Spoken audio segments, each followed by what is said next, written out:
I stood on that stage microphone trembling in my hand and watched the color drain from her face as the evidence of her lies flashed across the massive screen behind me.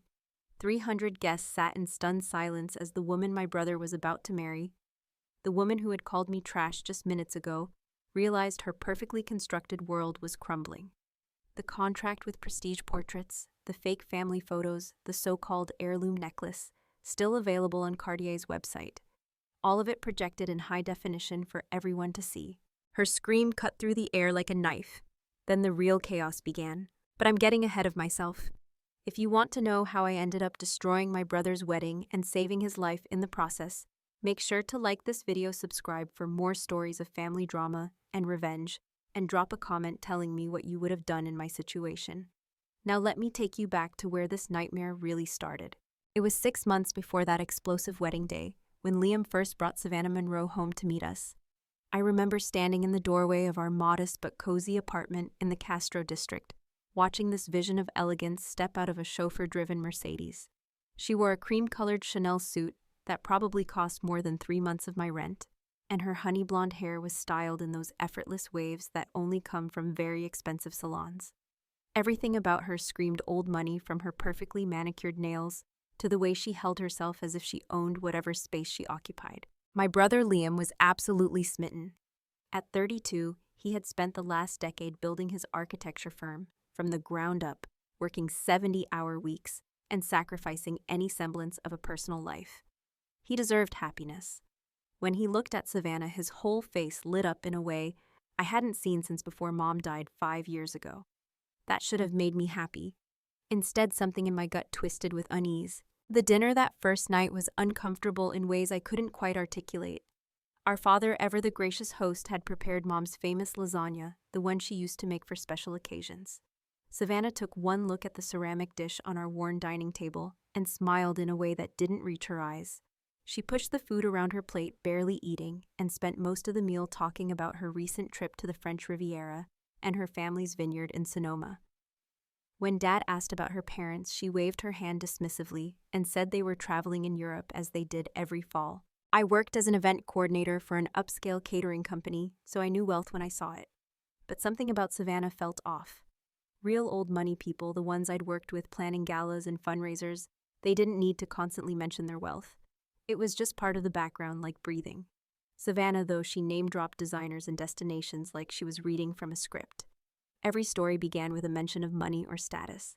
After she left that night, Liam pulled me aside in the kitchen. His eyes were shining with a joy I hadn't seen in years. He told me he was going to propose. He'd already bought the ring, a vintage Cartier piece that had cost him nearly $20,000. My heart sank, but I forced a smile and hugged him. What could I say? That his girlfriend made me uncomfortable because she was too perfect. That would sound like jealousy, and I wasn't jealous. I was terrified. The proposal happened 3 weeks later at the Japanese tea garden in Golden Gate Park. Savannah said yes, and suddenly our lives were swept up in a whirlwind of wedding planning. The engagement party was scheduled for 2 months out, and Savannah insisted it be held at the top of the Mark, the revolving restaurant on the 19th floor of the Intercontinental Mark Hopkins. The venue alone cost $15,000, not including food, drinks, or decorations. Liam was hemorrhaging money, but he was so happy, so convinced he'd finally found his person, that he didn't seem to care. I threw myself into helping with the wedding preparations, partly because I loved my brother, and partly because I wanted to prove to myself that my suspicions were unfounded.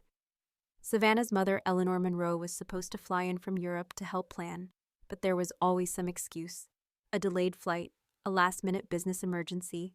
Instead, Savannah made all the decisions herself, always insisting on the most expensive options, and always charging them to Liam's credit cards. The dress shopping trip was when things really started to feel wrong. Savannah invited me to come along to Vera Wang's boutique on Geary Street, and I was genuinely touched. I thought maybe we were finally going to bond as future sisters-in-law. I was so naive. When we arrived, the boutique manager greeted Savannah like an old friend, bringing out champagne and an array of gowns that started at $10,000. Savannah tried on dress after dress, looking absolutely stunning in each one, while I sat on a velvet sofa and offered enthusiastic compliments. Then she turned to me with that smile that was becoming increasingly familiar, the one that looked sweet but felt like acid. She asked if I wanted to try on bridesmaid dresses. Before I could answer, she turned to the manager and said loud enough for the entire boutique to hear that we should look at something in my budget, something simple and affordable, because she didn't want the wedding photos to look like a charity event. The manager's eyes widened slightly, and I felt my face flush with humiliation. I mumbled something about needing to take a call and escaped to the bathroom, where I locked myself in a stall and tried to breathe through the shame. That was just the beginning. Over the next few weeks, Savannah's comments became more frequent and more pointed. At a tasting with the wedding caterer, she loudly announced that I probably wouldn't understand the difference between foie gras and chicken liver, since I came from such humble beginnings. When we toured the venue in Napa Valley, a stunning winery estate that was costing Liam $75,000 just for the day, she made sure to tell the venue coordinator that I was just the sister, not actually involved in the planning, and that my opinions on flower arrangements didn't matter, since I'd probably never seen real peonies before. The worst part was that Liam didn't see it. Or maybe he didn't want to see it. Whenever I tried to bring up Savannah's behavior, he got defensive. He accused me of being jealous, of not wanting him to be happy, of trying to sabotage his relationship because I was still grieving Mom and couldn't handle him moving on. Those words cut deeper than any of Savannah's barbs. We'd been each other's support system since Mom died, just the two of us, and Dad holding together what was left of our family. The idea that I would deliberately hurt him was unbearable, so I stopped complaining. I smiled through the insults. I helped address wedding invitations.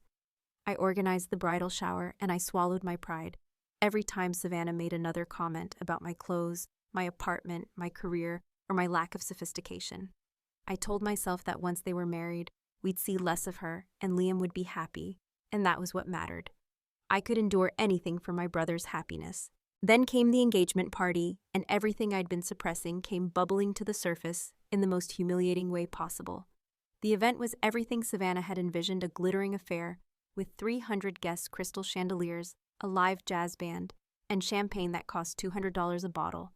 I wore the nicest dress I owned, a simple black cocktail dress from Nordstrom that had seemed elegant when I bought it, but looked painfully plain next to Savannah's custom Marquesa gown that probably cost more than my car. I was doing my job as the sister of the groom, making small talk with guests, ensuring everyone had drinks, basically acting as an unofficial hostess. I was in the middle of a perfectly polite conversation with one of Liam's important clients, a real estate developer who was considering commissioning Liam for a major project, when Savannah's voice rang out across the room. She was giving a speech thanking everyone for coming, talking about how blessed she was to be joining such a wonderful family. Then she paused, and I felt her eyes on me. She lowered the microphone slightly, but her voice still carried across the entire room, amplified by the acoustics of the space. She said my name, her tone dripping with false sweetness, and then delivered the blow.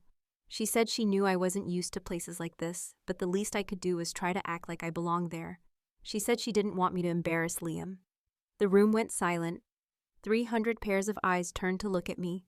I felt like I'd been slapped across the face in front of everyone who mattered in my brother's life. Liam looked mortified, but he didn't say anything. He just stood there frozen, one hand clutching his champagne glass so tightly I thought it might shatter.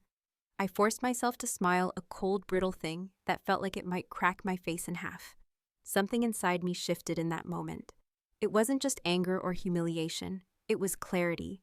This woman had been systematically trying to push me out of my brother's life, to make me feel small and worthless, and she'd just done it in front of everyone. And Liam had let her. I excused myself from the party early, claiming a headache.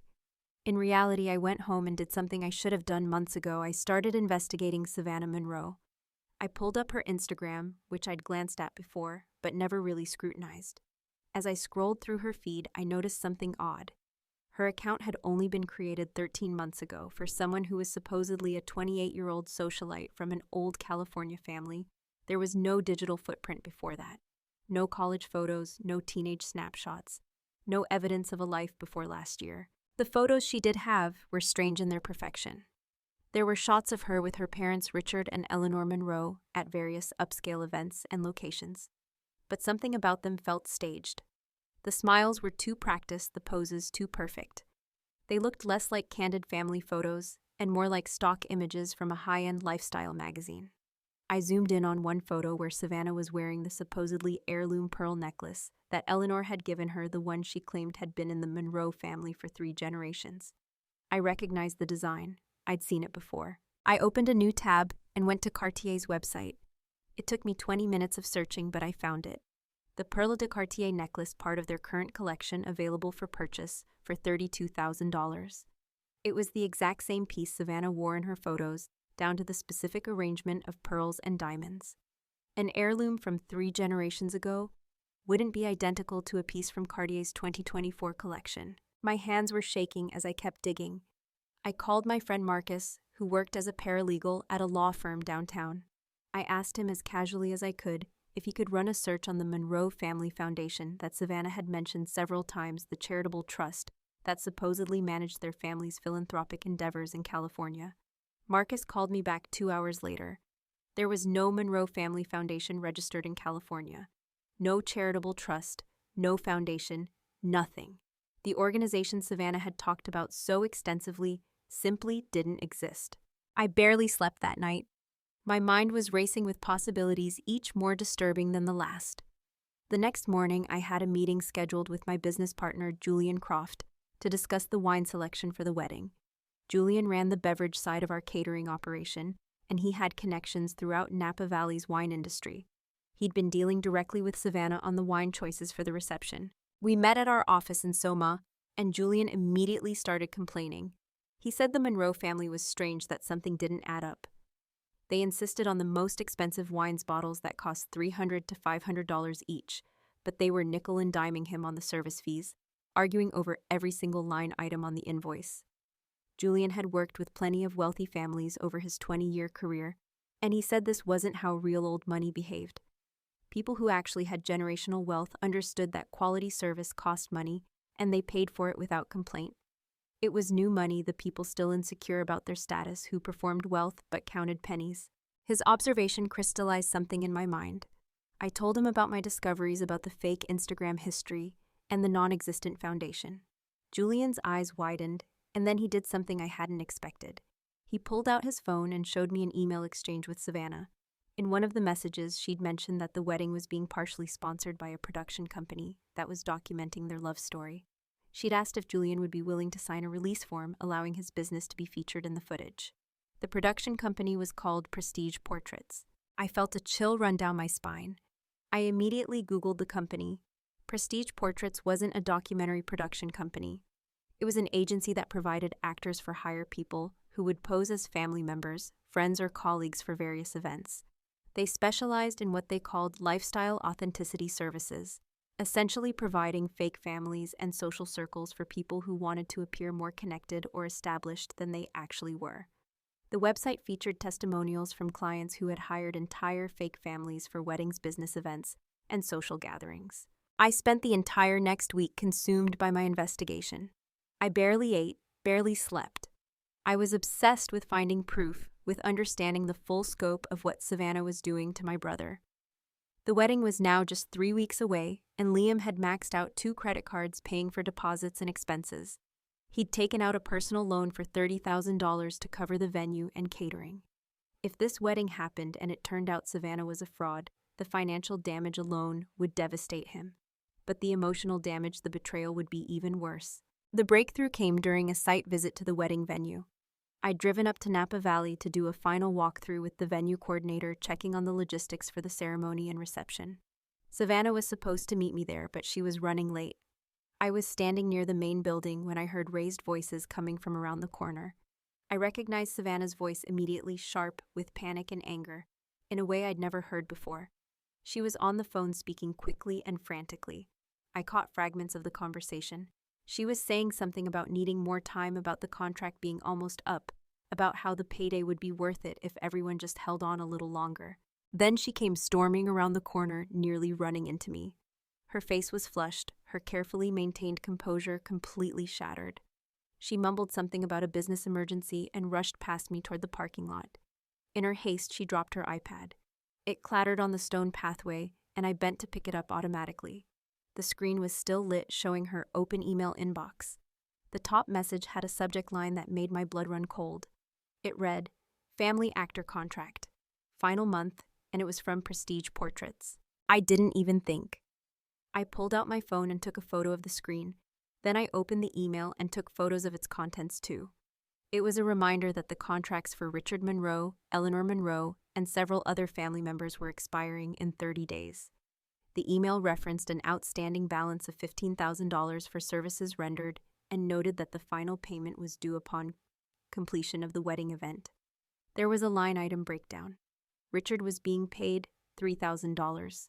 Eleanor was being paid $3,000. There were 6 other names I didn't recognize, presumably the extended family members, who were supposed to be attending the wedding, each being paid between $1,000 and $2,000. Savannah's entire family was fake. Hired actors paid to play the roles of wealthy parents and relatives, all to create an elaborate illusion of old money legitimacy. I felt sick. This wasn't just a woman exaggerating about her background or pretending to be wealthier than she was. This was a calculated, premeditated fraud. Savannah, or whatever her real name was, had constructed an entire fictional identity and family, and she was using them to manipulate my brother into a marriage that would give her access to his money, his connections, and his life. I had to tell Liam. I couldn't let this wedding happen, but I also knew that confronting him would be explosive. He was so deeply in love with this woman, so invested in their future together, that he wouldn't want to believe the truth. I needed to approach this carefully with irrefutable evidence, or he would just think I was trying to sabotage his happiness out of jealousy or spite. That evening, I drove back to San Francisco and went straight to Liam's apartment. He was surprised to see me, and even more surprised when I told him I needed to talk to him about something serious. We sat in his living room, the space filled with moving boxes since he and Savannah were planning to move into a larger place after the wedding, and I laid out everything I'd discovered. I showed him the screenshots of the Instagram analysis, the information about the non-existent foundation, the photo of the Cartier necklace that was supposedly an heirloom, and finally the email from Prestige Portraits. Liam's face went through a series of expressions: confusion, disbelief, anger, and then a desperate, grasping denial. He accused me of fabricating the evidence. He said I'd never given Savannah a fair chance, that I'd been hostile to her from the beginning because I was jealous that he'd found someone. He said I was trying to ruin the best thing that had ever happened to him. His words cut like knives, each one finding a vulnerable spot in my heart. We'd never fought like this before, never had this kind of bitter, accusatory confrontation. I stayed calm even though I wanted to scream. I told him I understood that this was hard to hear, that I knew he loved her, but that the evidence was real. I wasn't making this up. I gave him an ultimatum. I told him to ask Savannah about Prestige Portraits himself. Just ask her about the company, watch her reaction, and see what she says. If I was wrong, if there was some innocent explanation, then I would apologize and never question his relationship again. But if he didn't ask her, if he just ignored all of this and let the wedding proceed, then I would bring this information to the venue, to the vendors, to the guests. I would stop this wedding myself because I loved him too much to let him be destroyed by a con artist. Liam threw me out of his apartment. He told me I was no longer welcome at the wedding, that I was no longer his sister, if I was going to be this vindictive and cruel. I left with tears streaming down my face, terrified that I'd just destroyed my relationship with the only family I had left. But I also knew I couldn't back down. If Liam wouldn't protect himself, then I had to do it for him. The rehearsal dinner was scheduled for 2 days later at the same winery estate in Napa, where the wedding would take place. I wasn't invited, obviously, but Julian was there as the beverage coordinator. He'd agreed to be my eyes and ears, to text me if anything significant happened. I spent that entire day in my apartment, pacing and checking my phone every 30 seconds, waiting for updates. Julian's first text came at 7:30 in the evening. The dinner was underway and everything seemed normal. Savannah was playing the perfect bride. Gracious and glowing, charming, all the guests. Liam looked tense but was putting on a good show. Then at 8:15, Julian sent a message that made my heart race. He said Liam had just pulled Savannah aside and was asking her something that was clearly upsetting her. From his vantage point at the bar, Julian could see Savannah's face go pale, then flush red, and then she'd recovered and was talking animatedly, gesturing with her hands. 20 minutes later, Julian called me. His voice was low and urgent. He said there had been a disturbance at the dinner. A man had shown up, someone who wasn't on the guest list, and he'd tried to approach Savannah. The guy was big, aggressive looking, and clearly angry. He'd started yelling something at Savannah, calling her by a different name. Julian couldn't hear exactly what name, but it definitely wasn't Savannah. The security people, these big guys in suits who Savannah claimed were her family's private security, but who I now suspected were also hired actors, had grabbed the man and escorted him out before he could cause too much of a scene. Savannah had played it perfectly. She'd started crying, clinging to Liam, saying that the man was a stalker who had been harassing her for months. She said he was obsessed with her, that he'd followed her from San Francisco, and that this was why she needed security at the wedding. Liam, of course, had immediately gone into protective mode. Julian said my brother was now more convinced than ever that Savannah was telling the truth about everything, that I was just jealous and paranoid, and that the stalker incident proved that Savannah was the victim of harassment, not a perpetrator of fraud. But Julian had noticed something I hadn't been there to see. He said that in the split second before Savannah's security grabbed the man before she started her performance as the frightened victim, her face had shown something different. Not fear of a stalker, but terror of being exposed. She'd looked at the man with recognition and dread, like someone who'd been running from something and had just been caught. Julian was convinced now that I was right, that something was deeply wrong with this whole situation. That night, I received a text message from an unknown number. It was short and threatening. It said that if I didn't leave the wedding alone, if I showed up or tried to cause any trouble, my brother would get hurt. It said there were people who had invested a lot in making sure this wedding happened, and they wouldn't let some jealous sister ruin everything. The message ended with a warning to stay away and keep my mouth shut if I wanted Liam to be safe. I was terrified, but I was also furious. This confirmed that Savannah wasn't working alone. There were other people involved, and they were desperate enough to threaten violence. The man who'd shown up at the rehearsal dinner, he wasn't a stalker. He was someone from Savannah's past, maybe a former partner in one of her scams, maybe someone she owed money to, maybe both. And now they were threatening my brother's safety to keep me quiet. I couldn't go to the police. I didn't have enough concrete evidence yet, and Savannah would just claim I was a vindictive family member trying to sabotage the wedding. But I also couldn't let this wedding proceed.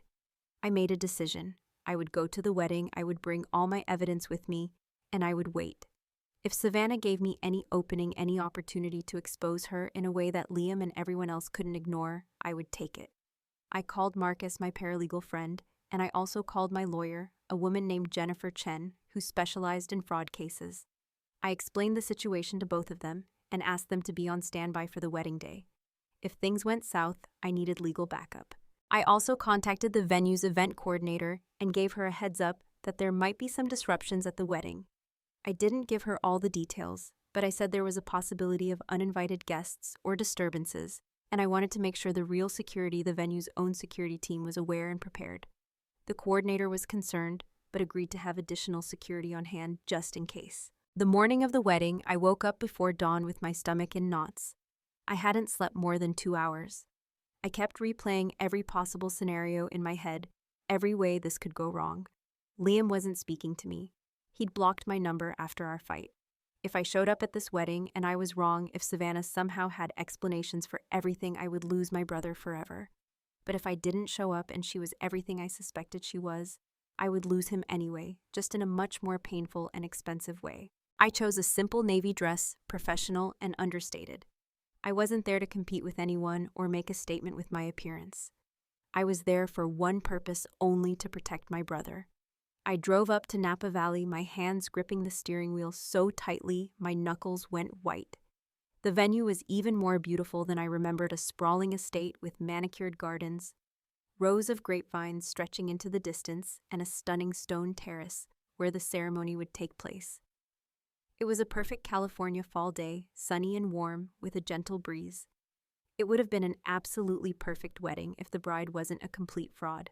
I stayed in the background during the ceremony, sitting in the very last row. Liam looked handsome in his custom tuxedo, but I could see the tension in his shoulders, the slight furrow in his brow. He wasn't completely at ease. Some part of him knew something was wrong, even if he wasn't ready to admit it.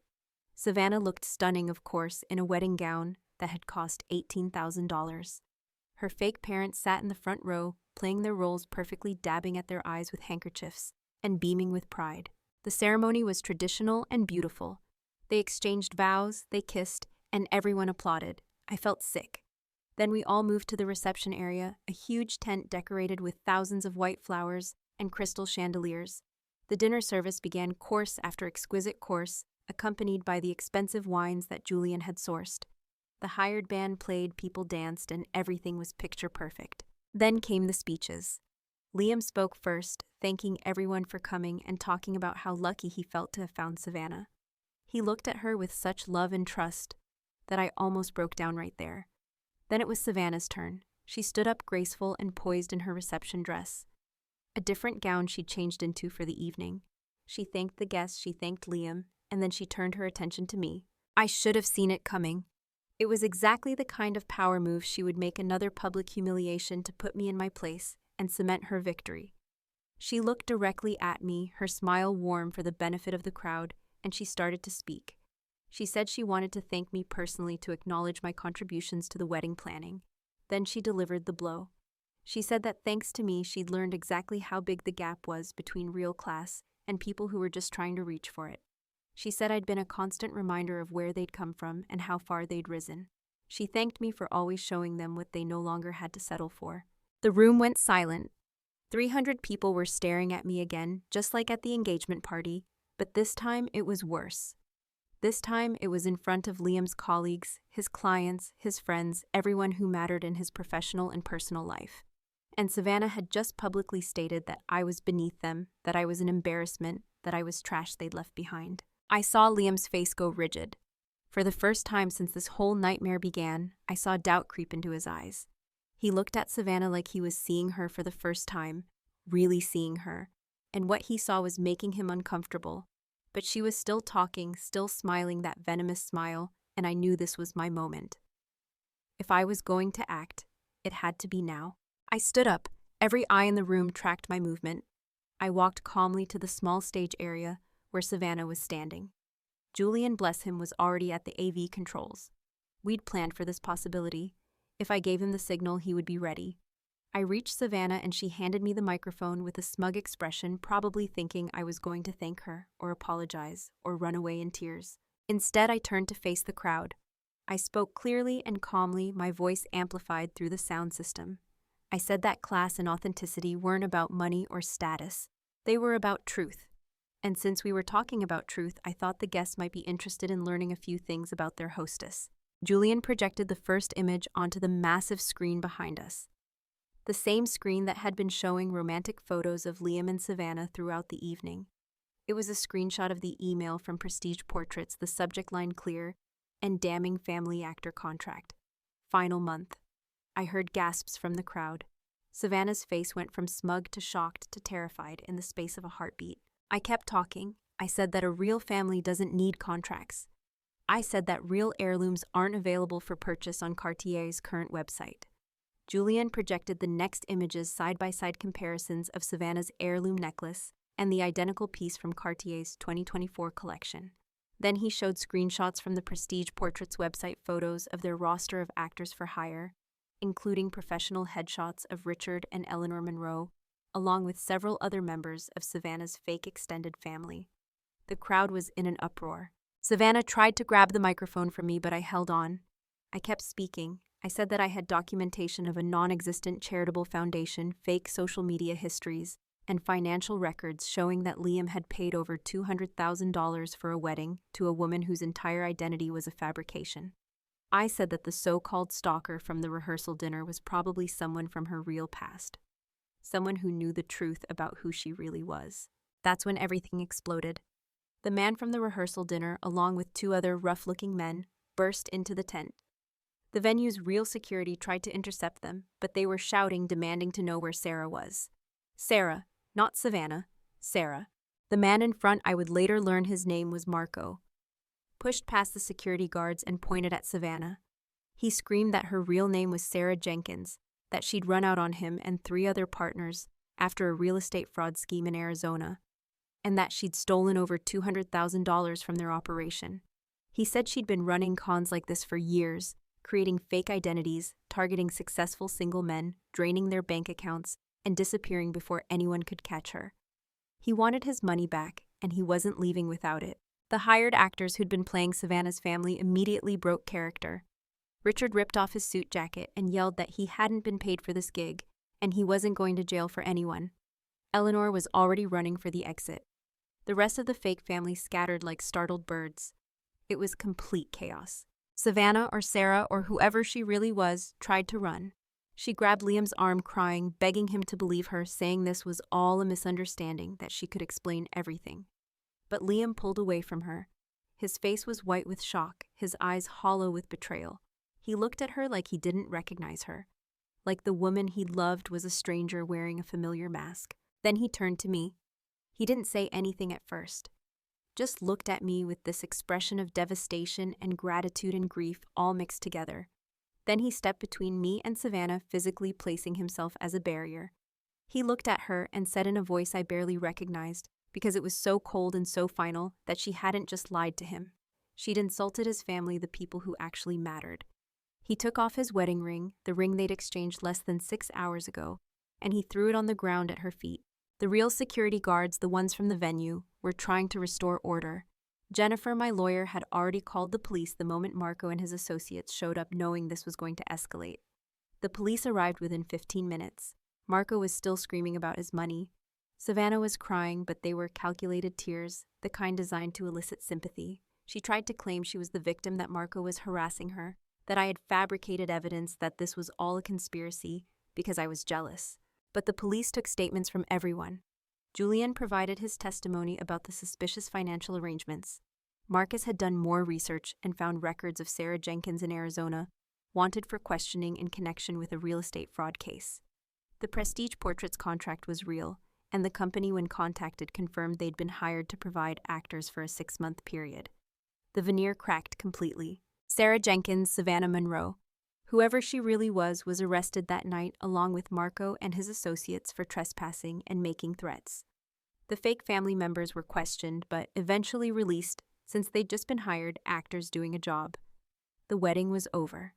The perfect day that was supposed to launch Liam into his new life instead became the day he realized he'd almost married a con artist.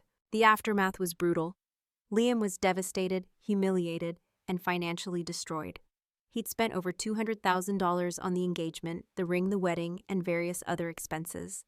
Most of it wasn't recoverable. The deposits were gone. The ring had been fake, another part of Savannah's elaborate deception. She'd sold the real one Liam bought and replaced it with a cubic zirconia copy, pocketing the difference. His credit was ruined. He'd have to declare bankruptcy. But the emotional damage was worse than the financial loss. He was destroyed by the betrayal, by the realization that someone he'd loved completely had been using him from the very beginning. He barely left his apartment for weeks. He couldn't face his colleagues or clients. His business suffered because he couldn't focus, couldn't work, couldn't function. Dad and I took turns checking on him, bringing him food, just sitting with him in silence, because there were no words that could make this better. I felt guilty.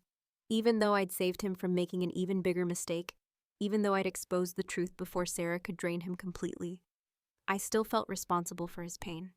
I was the one who'd destroyed his fairy tale, who'd shattered his illusions about love and trust. He told me later, much later, that he'd spent those first few weeks hating me almost as much as he hated Savannah. He knew intellectually that I'd done the right thing, but emotionally he associated me with the worst pain he'd ever experienced. The legal proceedings took months. Sarah Jenkins turned out to have outstanding warrants in 3 states. The real estate fraud in Arizona was just the tip of the iceberg. She'd run similar wedding scams in Nevada and Oregon, targeting successful men, creating elaborate false identities, and disappearing with their money before the wedding ever took place. Liam was supposed to be her biggest score yet.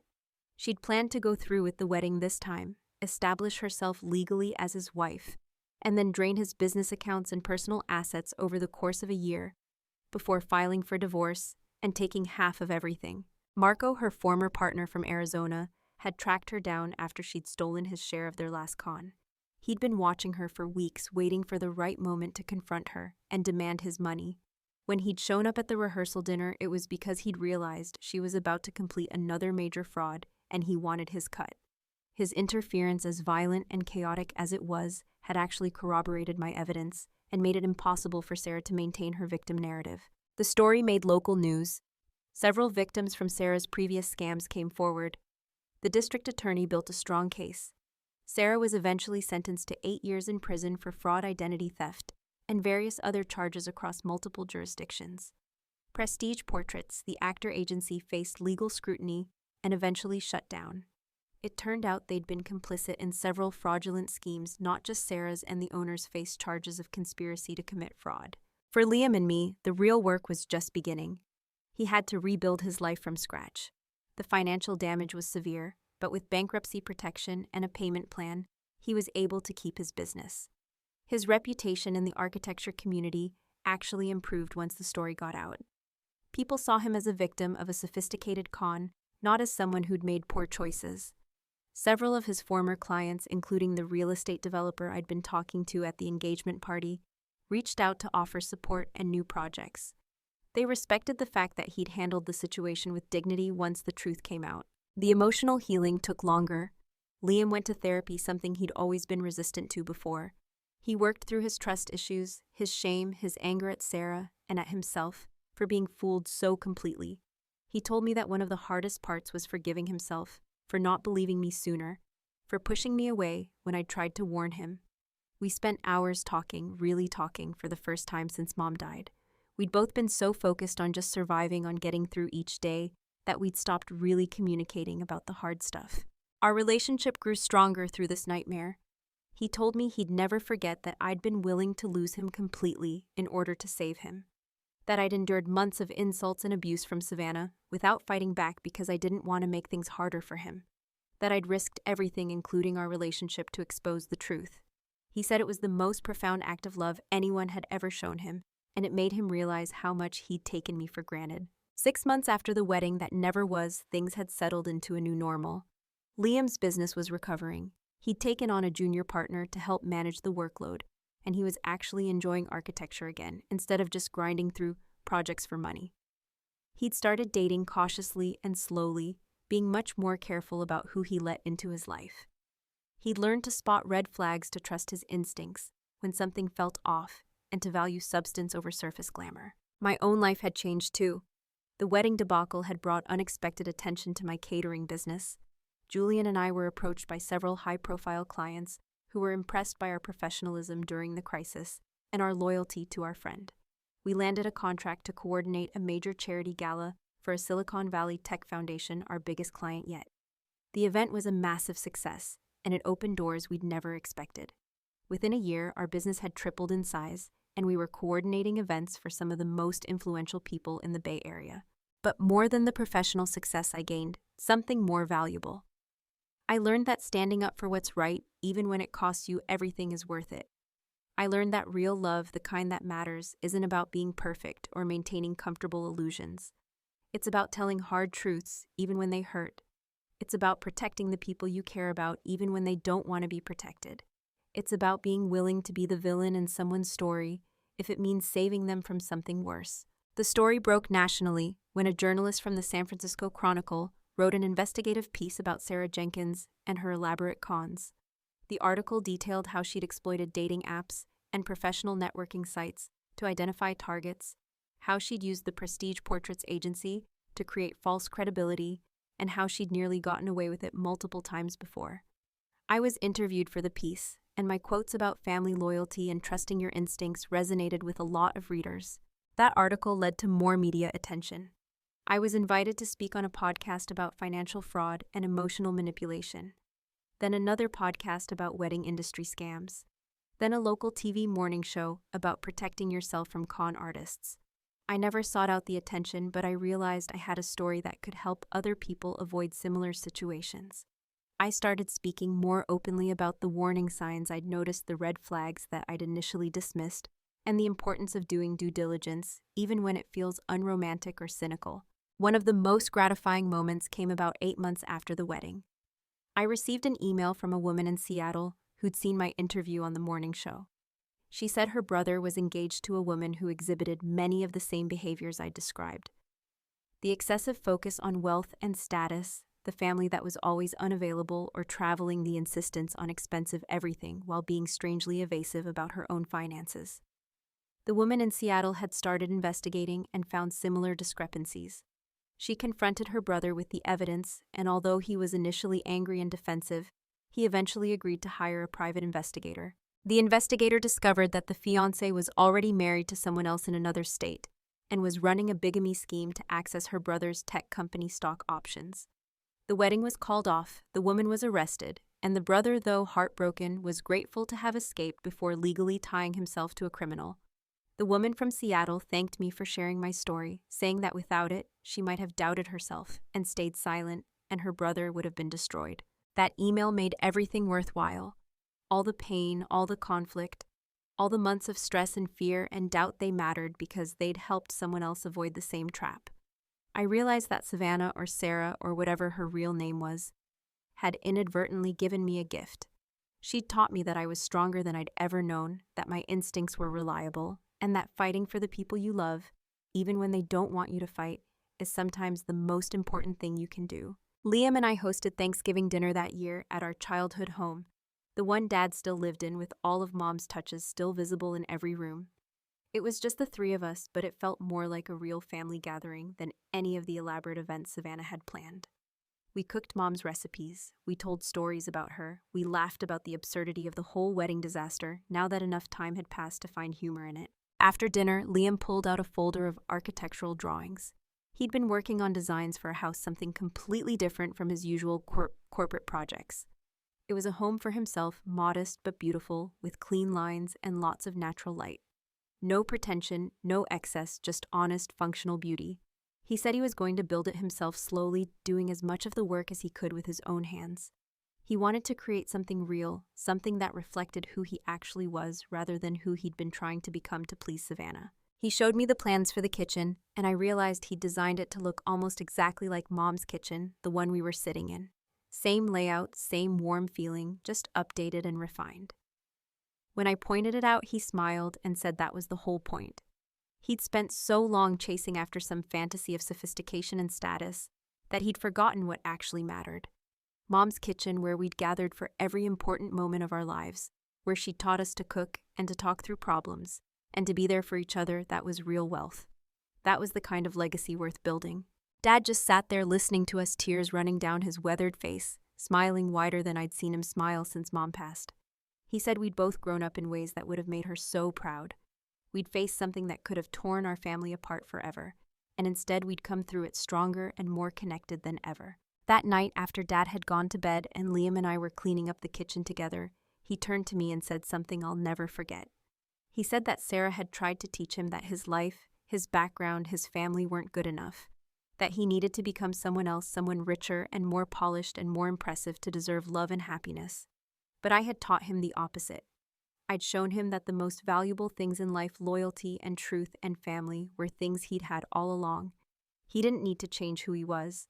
He just needed to recognize and appreciate what he already had. Now, more than a year after that catastrophic wedding day, life has settled into something that feels sustainable and genuine. Liam's house is under construction. He works on it every weekend, and I often join him learning carpentry and tile work and all the practical skills that come with building something real.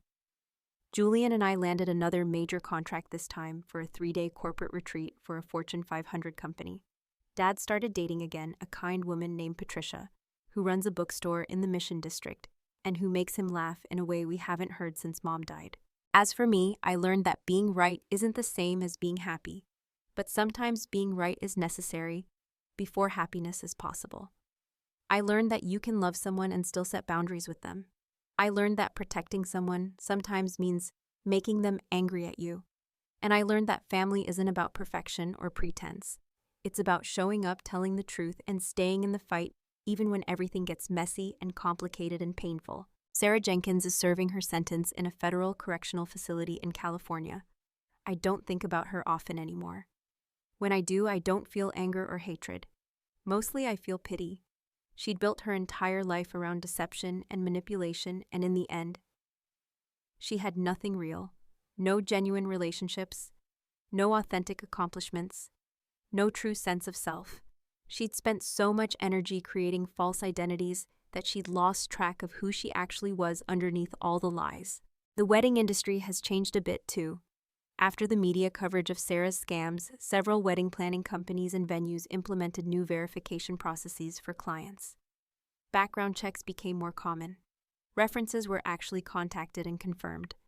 The Prestige Portrait scandal led to investigations of similar agencies across the country, and many were shut down or forced to change their business practices to avoid legal liability. Every now and then, I get contacted by journalists or podcast hosts who want to talk about the wedding that never was. I'm selective about which interviews I do. I only participate if I think it can genuinely help people, if it can give someone else the courage to investigate their own suspicions or to speak up when something feels wrong. I never sensationalize the story or try to make myself into some kind of hero. I just tell the truth about what happened and what I learned. The truth is that I almost didn't do anything. I almost let that wedding happen because I was scared of losing my brother, scared of being wrong, scared of seeming jealous or vindictive or crazy. I almost let fear and doubt silence me. If I'd made that choice, Liam would be trapped in a fraudulent marriage right now, probably divorced and completely financially ruined, maybe even facing criminal charges as an unwitting accomplice to Sarah's schemes. Our family would be destroyed. Everything we'd built since Mom died would be gone. But I didn't let fear win. I trusted my instincts even when everyone around me, including the person I was trying to protect, told me I was wrong. I gathered evidence, I made a plan, and I acted. It wasn't pretty or comfortable or easy. It was messy and painful, and it cost me my relationship with my brother for months. But it was necessary, and ultimately it was worth it. So here's what I want you to take away from my story. If something feels wrong in a relationship, whether it's your relationship or someone else's, pay attention to that feeling. Don't dismiss your instincts because you want to be supportive or because you're afraid of seeming negative. Real love sometimes means saying the hard things, doing the difficult things, being willing to be temporarily hated for telling an uncomfortable truth. Look for the red flags.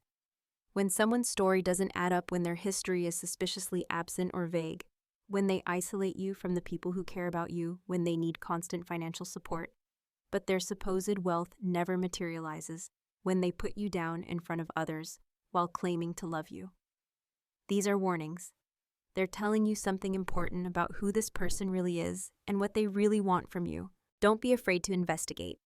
Trust but verify. In the age of the internet, it's not that hard to confirm basic facts about someone's background, education, employment, or family. If someone gets angry or defensive when you ask reasonable questions about their past, that's another red flag. People with nothing to hide don't get hostile about transparency. And most importantly, don't give up on the people you love, even when they push you away. Liam was furious at me for months. He blocked my calls. He uninvited me from his wedding. He told me I was ruining his life. But I didn't give up on him. I kept trying to protect him even when he didn't want my protection. That's what family does. That's what real love looks like. It's not always pretty or appreciated in the moment, but it's essential. If my story resonated with you, if you've been in a similar situation, or if you know someone who might be headed down this path, I want to hear from you. Drop a comment below sharing your experience or your thoughts. And if you found this story valuable, please hit that like button and subscribe to the channel. The more people who hear this story, the more people we can potentially help avoid similar situations. Share this video with someone who might need to hear it. Sometimes the most important gift you can give someone is a warning they don't know they need yet. Remember, you deserve relationships built on truth, not illusion. You deserve people who value you for who you actually are, not who they want to mold you into. And if you're ever in a position where you have to choose between being liked and being honest, choose honesty. The temporary discomfort of truth is always better than the permanent damage of a comfortable lie. What would you have done in my situation? Would you have investigated your sibling's fiancé if something felt off? Or would you have stayed quiet to keep the peace? Let me know in the comments. I read every single one, and I love hearing your perspectives and stories. Thanks for listening to my story. I hope it helps someone out there make the decision to trust their instincts and speak up before it's too late. See you in the next video.